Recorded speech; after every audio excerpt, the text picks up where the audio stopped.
Phone tapping జరిగింది, ఎంతమంది హీరోయిన్ల బతుకులు నాశనం చేశారు, ఎంతమంది ఫ్యామిలీని విడగొట్టావు నువ్వు కేటీఆర్ అంటూ కూడా ఒక సవాల్ చేయడం జరిగింది. పిచ్చి మాటలు మాట్లాడకు, ఖచ్చితంగా ఒక బుక్ ప్రచురించిన తర్వాత నేనే పంచి పెడతా అంటున్నాడు ఆయన. ఏం చెప్తా వాళ్ళ గురించి మాట్లాడి మన స్థాయిని తగ్గించుకోవడం వేస్ట్ అని నేను అనుకుంటున్నాను. మేమేం చేసినామా, మా కేటీఆర్ గారు ఏమేమి చేసినారు అనేది కోర్టు డిసైడ్ చేస్తుంది. ఇన్వెస్టిగేషన్ జరుగుతుంది. ఇప్పటిదాకా ఏ ఒక్క ఆఫీసర్ కూడా బయటికి వచ్చి పలానా సెలబ్రిటీస్లను పలానా వ్యక్తుల ఫోన్లో ట్యాప్ అయినాయని ఇక్కడ కూడా చెప్పలేదు. అండ్ రీసెంట్గా మనం చూసినాం ఒక మీడియాలోనే, అంటే ఒక ప్రింట్ మీడియాలో ఒక ఆర్టికల్ వచ్చింది.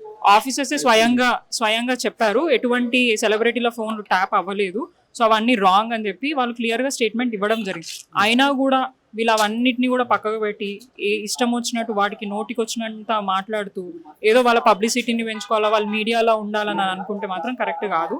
ఓవరాల్గా కోర్టు డిసైడ్ చేస్తే ఇన్వెస్టిగేషన్ ఆఫీసర్స్ డిసైడ్ చేస్తారు. మీరు చెప్పినంత మాత్రాన అది నిజాలు ఎట్లా ఎప్పుడు ఏ టైంకి రావాలనేది తేలుతాయి. డైవర్షన్ పాలిటిక్స్ అండి, ప్రజల్లో ఒక భయం.